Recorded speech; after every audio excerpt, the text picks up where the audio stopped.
that'd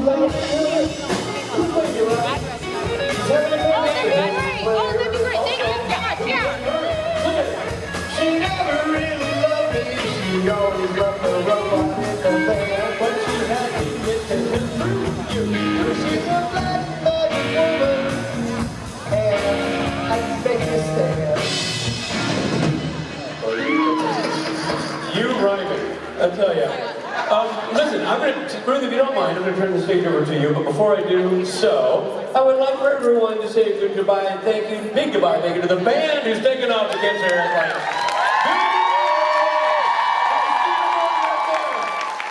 And Mr. Ruth Connell, Michael Bora over here. That is also an adios to yours truly. It's been Richard Spade Jr., everybody. So I'm going to go start my stuff. Thank you everybody for a great weekend. I really appreciate it. We'll see you next time. Fear not, I'm not going anywhere. I'll be here. But in the meantime, Ruth Connell. Bye, Robert. You know what?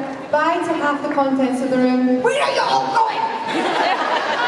Bye, Connell! Get back in here! I can see you. I can see you and I'm remembering all the names and faces. Bye, boy. Hi. Thanks for staying, those of you who are staying. Don't feel guilty about leaving everyone else. Bye. Okay, I'm going to tell you all the secrets about Jared and Jensen.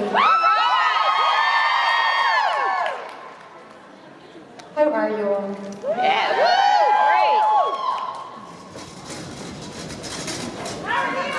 I'm not going to lie, I'm very tired. Yeah. I'm a bit woolly in the brain, a bit woolly in the membrane, you know? It's not a bad thing. You can just get a bit silly. Yeah. But do you know what I mean? When you're just like, woo, Yeah. not making sense anymore. But we're going to plow ahead anyway. Oh, thank you. This is whiskey laced with tea. No, it's mint tea. I will say it's just mint tea. It's very nice. I can't drink and talk about it. Okay, I shall begin to answer a question. I'm not saying I'll get to the end of the answer or it won't make any sense, but we're going to try. Thanks for hanging in there with me. Hi Ruth. I don't know if probably don't remember me, but I saw you earlier this year at the Alamo Con. And you had encouraged me to keep teaching, and so now I'm a part-time assistant principal, and I didn't give it up, and I fought through that. And so I wanted to thank you for that advice. That's amazing. After I got to see you, I got to meet Mark Shepard, and during his panel, he suggested that he would have had more fun with the Rowena character if you had been his ex-wife. And Oh, that would have been perfect. Unfortunately, your panel was over and I couldn't ask, so I have waited months to hear your answer. Banging on about it for years, honestly. And it really gives me no end of enjoyment that it really annoyed Mark that I was his mother, because that's the whole point. It's supposed to be annoying that he has a mother. That's the point, right? No, I totally disagree with him, with respect. And he, we talk, we do panels together and we have a discussion during the panels. And he thinks he's right, and I'm sure I'm right. You enjoyed what you saw, right? Yeah. I think, to begin with, when I got the audition sides, I suspected it was something to do with Crowley, because I'd seen an episode where there was Gavin, who was in Scotland, and I thought he did a really good Scottish accent, Theo. And I figured out I was something to do with Crowley, and it occurred to me that I might be his ex or something like that. And I actually think it was more interesting that I was his mother. There's a lot of mother-son dynamics in Supernatural, and the girlfriend-ex dynamic is something you've seen, right? Quite a lot of in other shows and whatnot. Yeah, I love that it annoys Mark. It just was so annoying to him that there was this person who had this tiny kind of like piece of who he was pre-selling his soul or his whatever it was to get a willy or whatever it was. Sorry for anybody under 16. So I 100% disagree, but I love him dearly. Thank you. You can tell him I said that. And I'll tell him next time I see him too, please, because that annoys him as well when I disagree with him. Pardon? They're just talking amongst themselves. Hi, I guess my question is just, what were the receptions like for the new Souls in Hell? What were the receptions like for the new souls in hell? Well, let me tell you. Since Rowena's in charge, this is what you mean. Can I just tell you how organised hell is? The way only a woman could organise it. Don't worry, guys. You're all, like, all the guys there are working real hard. They're doing their jobs really well, and they're pretty hot as well. They're all working out. They're working out and working hard. Or Rowena's men in hell. The reception is pretty clear. Once you're in, you can't get out, and you're going to be processed according to Rowena's divine will. And you may or may not be tickled to death with a wet tea bag. You may or may not have to eat only chocolate for the rest of your life. Which, you know, sounds like heaven to some people, but actually it is hell too much in one thing. Do you have any other ideas of how, what it could be like? Do you have any other suggestions? I guess, you know, like the new influx of souls, I guess a new theme every time. I don't know. Theme? Yeah. Like costume theme? Yeah. But my costume theme is really dungeon related. You're all very well behaved.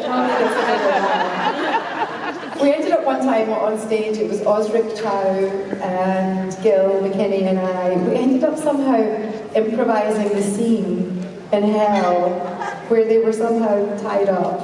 Yeah. It was mainly gimp related. I'm going to stop now. I'm quite a nice girl, really. This is going too far, and I'm going to regret it tomorrow when I'm sober. I mean, when I've had a drink. I'm not drunk. It's semen. Okay. Hello. Hi, Ruth. I was wondering, one, if you spoke Gaelic, and two, if you would ever be on Outlander. Well, we have Gaelic in Scotland. In the Supernatural, I had to learn some Irish, which is more like Gaelic, and that was pretty hard. It was pretty hard to learn. I think it's a shame we don't learn more in school in Scotland. You know, I think that's a real waste. We don't learn anything really at all. There's also a thing, there's a language in between, and so follow this, right? It's a little bit of history lesson. We had Gaelic, okay, then the English took over, and we were forced to learn English by writing it. So that's why Scottish people say R's and L's, because that's how you read things, right? Where English people don't say R's and L's and things because they're just saying it, they don't have to, right? So that's the first thing. But in between those two languages, there's a whole bunch of time where things were kind of a mixture of Gaelic and people learning English but with a very thick Gaelic accent, and it's called Scots. And I can speak Scots, but I never learned it. And it just is kind of, it's one of those things that you don't even realise that you implicitly understand what somebody's saying. But like, I remember having to say this line in a play, "Oh, he was away skirling down the brae." And you were like, what? Yeah. Skirling, like hurrying, burling, skirling is kind of onomatopoeic. Doon is down. Ra is the, and bray is hill. He was hurrying down the hill, he was skirling down the bray. And I somehow, I don't know how, there's lots of Scottish people who can kind of do that. We've got almost like this different language that sometimes when we're on television, you're like, whoa, you know, you just think the Glaswegian accent, which I love. And what I love about Outlander, and I've met like the creator, I met Diana, the writer, and I met, it's Ron, isn't it, that's the producer. His kids are Supernatural fans. And my friend Lottie, who's one of my best friends in the whole world, she plays the red-haired Scottish witch on Outlander. I must have kind of met each other at the same time. We were both starting. I was starting Supernatural and she was starting Outlander. We're both being red-haired Scottish witches. And she's Dutch, so to act in a different language and do an accent she's off the scale amazing. So I think the thing that I love about Outlander is it kept it very authentic. And if you like Outlander and you can understand it's not watered down. I like how authentic they've kept it. I really think they've done a beautiful job. And I would love to be in it. I would love to be in it. I've never, I don't know, I've not heard of any parts. I don't know what I would play, but if you hear of any, let me know, and I'll send a tape in. Will do, thank you. Thank you. I mean it, if you know something in the books, because we're making the final season, right? If you know of any characters, tell me. And I can ask, excuse me, do you have a Morag? Like Izzy or an Isa? Hi. So I wanted to ask like how it felt to sit on the throne of Elle, because like when I saw you, I was like, yes, queen. Like I was so happy, like I screamed. It was so great. Well, I was very happy to see you too. Can I just tell you, the whole set was amazing, the whole hell set. And I was supposed to be back there in later episodes. We just didn't get to it all of it because of COVID and lockdown. The throne was the kind of snake throne, and they built it proportionally. It wasn't too huge. It wasn't like my little legs were dangling. And it was carved, and I always say this wrong. I call it polystyrene, you call it styrofoam. It was carved out of a really tough styrofoam. And I asked if I could have it when the show was done, and they said yes. Because I thought I can bring it here. But with lockdown and everything, it just never happened. I know. But here's a fun fact. The floor of the staircase that I walked down on my very last entrance, when I've got all my fit bodyguards and I come down the stairs, that was also made of styrofoam. And styrofoam and 6-inch stiletto heels do not go together. Well, no, they do go together, they go right through each other. So I did that whole entrance with my weight on the tips of my toes, not putting my heels down. That's one of the things I'm most proudest of.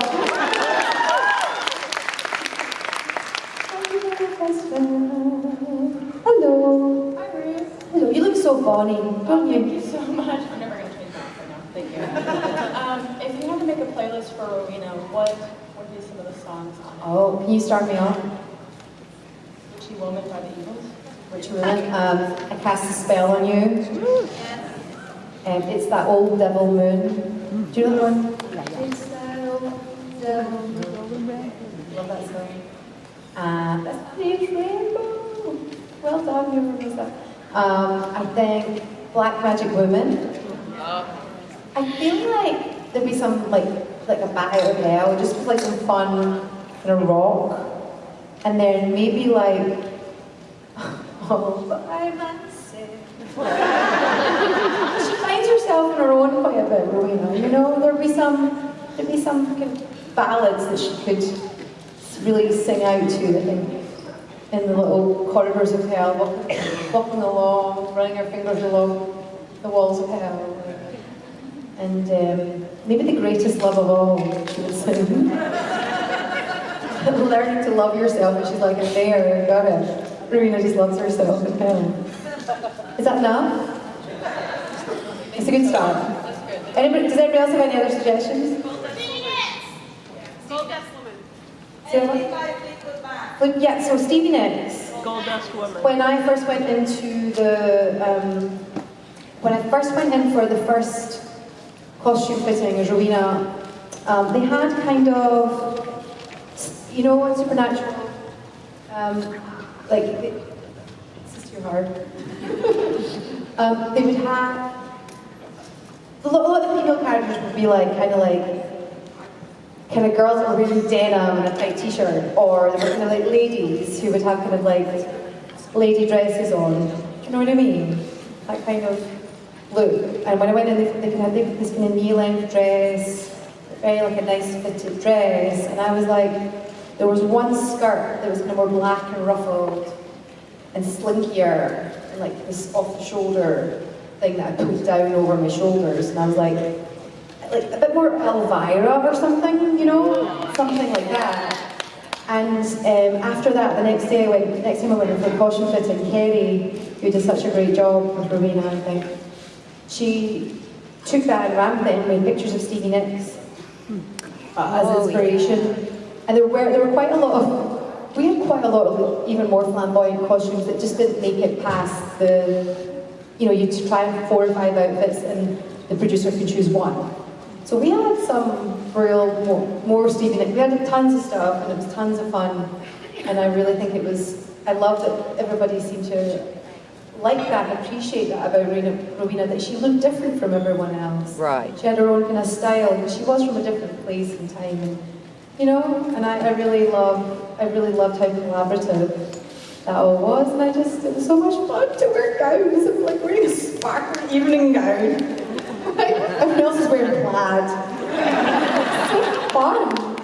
And they would say, can we try some more eyeshadow? And I was like, more, like sparkly or more, more. And yeah, I missed those days. It was so much fun. Music video. Hello. Oh, what? We need a music video now. A music video? What do you mean? You said like she was walking with her hand running down the wall. You know what? Yes, I will try. You know, Felicia Day and I really, really almost got together and filmed Charlie and Rowena in the car. Oh. But it's like, we didn't know if we were allowed. Or we should probably just have, do it and ask for forgiveness rather than ask for permission. But we talked about it. We talked about what Charlie and Rowena's road trip would have been. And we had a playlist, and I'll tell you, this is a funny story. It's not funny, but it's kind of slightly spooky. We were discussing what the playlist would be for Charlie and Rowena's road trip. And we said, what do you think? And we both went silent for a minute. We both kind of thought, and at the same time, I swear to God, we both went, ABBA. Right? That's a whole other episode we didn't get to do. Yeah. Hi. Good afternoon. Afternoon. I was wondering if you could spend a day as absolutely anyone who's ever existed, dead or alive. Oh. You know, it wouldn't be Mary Queen of Scots. You know, it wouldn't be Queen Elizabeth I. I think it must have been so scary to have been alive then, like life and death. Yeah. And like, not the best hygiene, not the best doctors, right? We're so lucky now. We're so aware of everything that's wrong in the world, but there's also so much that's so right now. Like the average person flies through the air on an airplane. Right. You know? So not some of the typical people that have ever lived, like not Cleopatra, that sounds miserable. Do you know what I mean? Like, I bet you it was just nothing like what we really crank all up to be. And guess I would, if I could live as anyone for a day, it would probably be Einstein. Just to see how different it is in his head compared to mine, and to really understand. And I love all the quotes you read from Einstein. He was such a humanitarian scientist.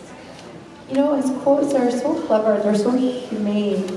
I think they really bridge that gap really well. So I'm going to say Einstein. What about you? Who would you like to be? Stephen Hawking. Quite similar, right? It's for a similar kind of reason, I imagine. Are you into science and everything? Yeah. Are you? I'm so glad I said Einstein then, as well. That was a good answer for you, too. Was there anything you would do on that day? No, I just love to see what he's like.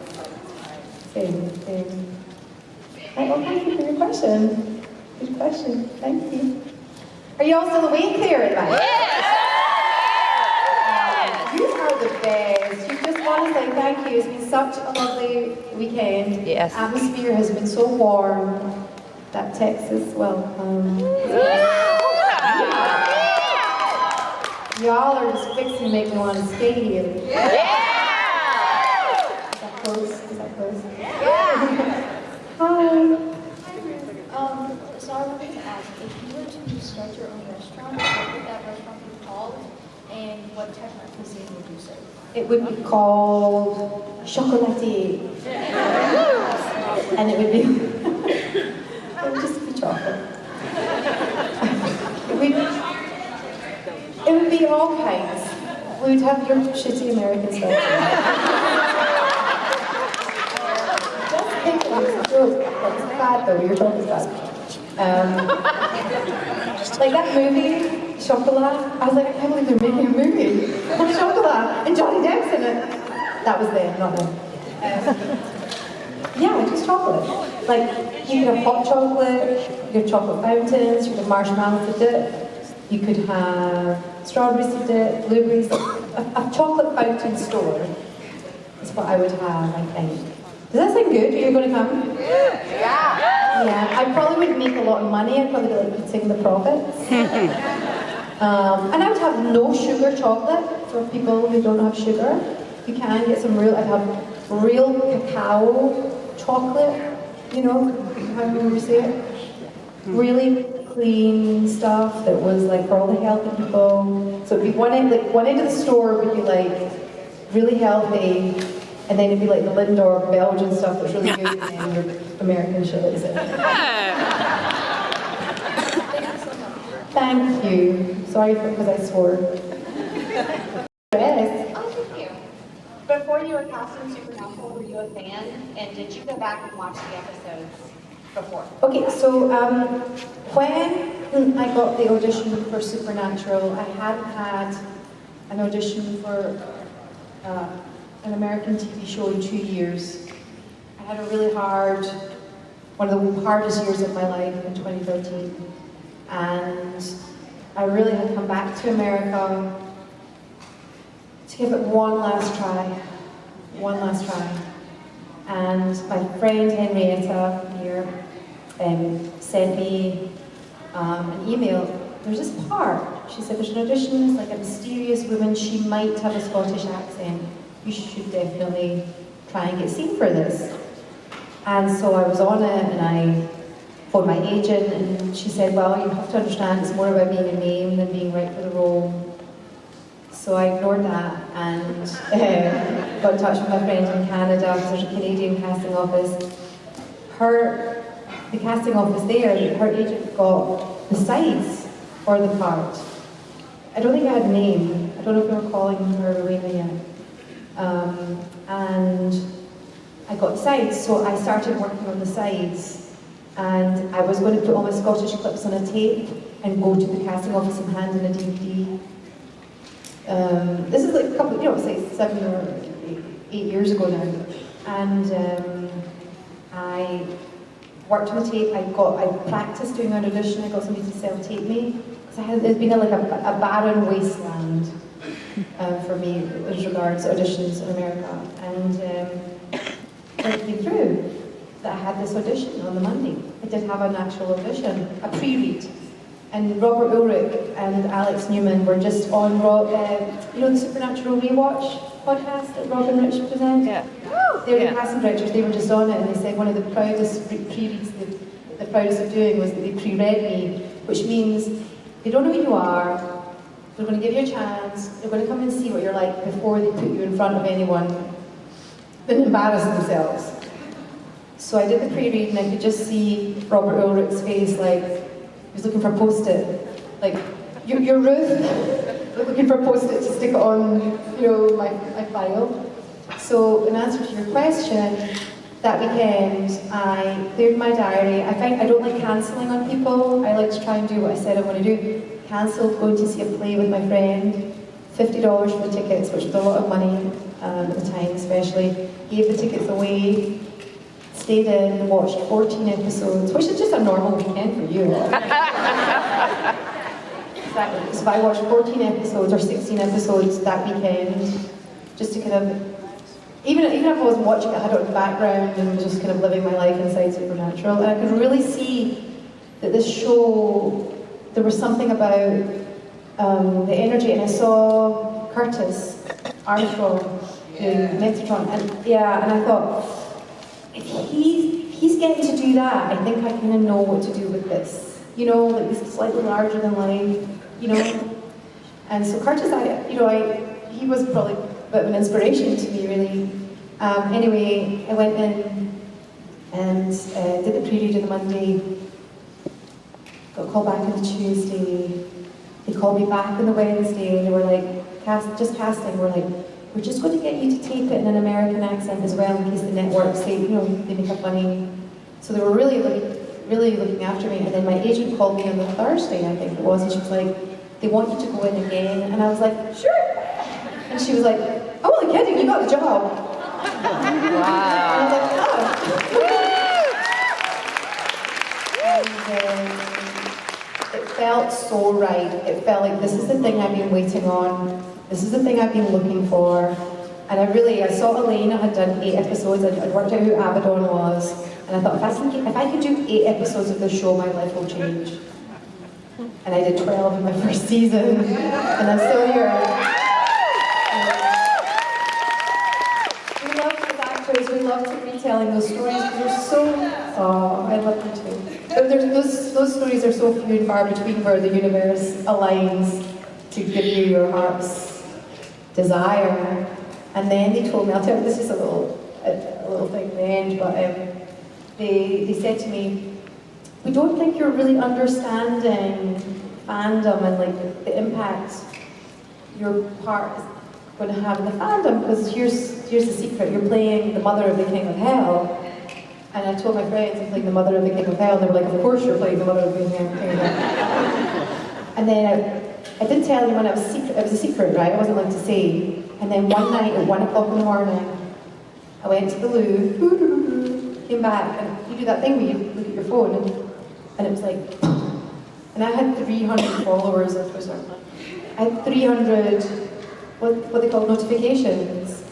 And it was like, wow, we know who you are, you're doing good. It was also like going crazy on Twitter overnight because somebody had got my name.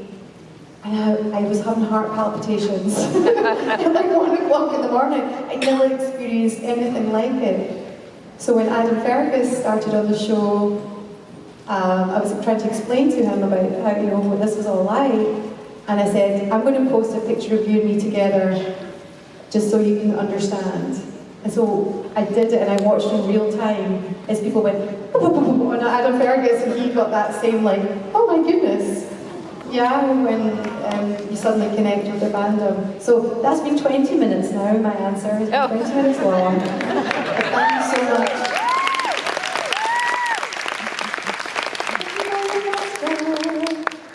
We're nearly the end, folks. Just hang on. Hang in there. Just a few more minutes. Hi.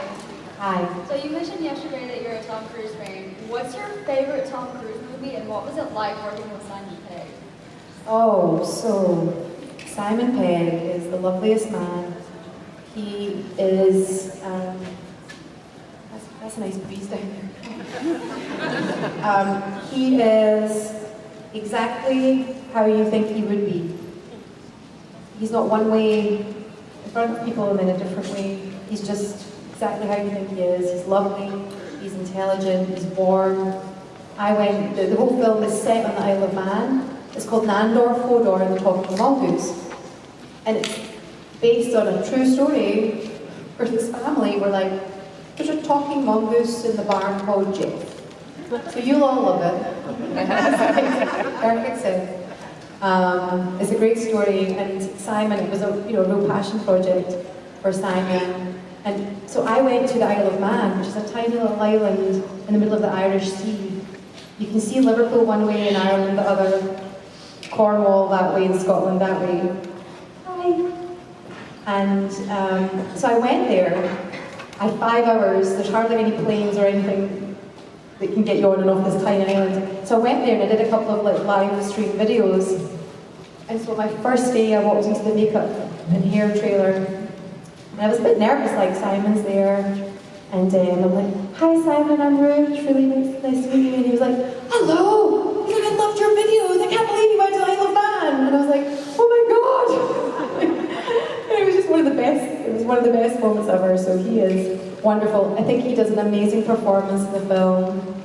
If you like Simon Pegg at all, you're going to love Nandor, Fodor, The Talking Mongoose. And as for my favourite Tom Cruise film, my first Tom Cruise film was Top Gun.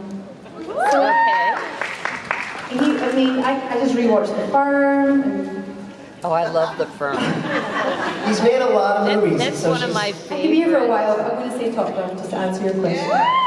Thank you. Thank you everyone for listening so patiently. Thank you for hanging in there with me. Thank you. Do you want to stay and sing the final song with me? Yes. My band has left me. I've never done this before. Okay, you know the song, It's the End of the World as We Know It by R.E.M.? Alright, it's like that. It's the Can you all sing? Can you help me? Yeah! Okay, hi everybody, this is our tradition when the stage part of the convention ends, we sing this song because it's the band and myself and Richard's last time on stage. In this case, just me. But I want to thank Dallas, you've really been truly an amazing audience. Thank you.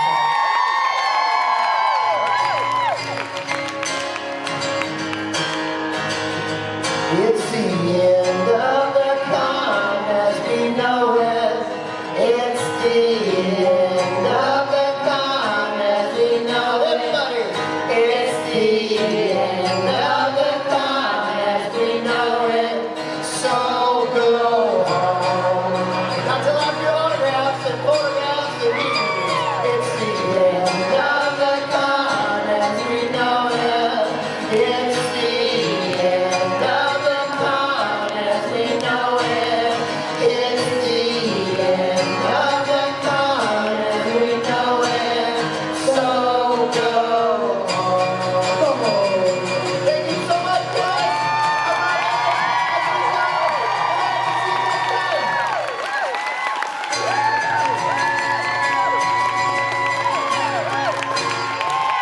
Thank you so much. You've got to go home now. Okay, off you go. Come on. Yeah, I've still got autographs. Us two, we've got to go. We gotta go do some autographs and photographs. Okay, do those first, then go home. Okay, bye. Bye.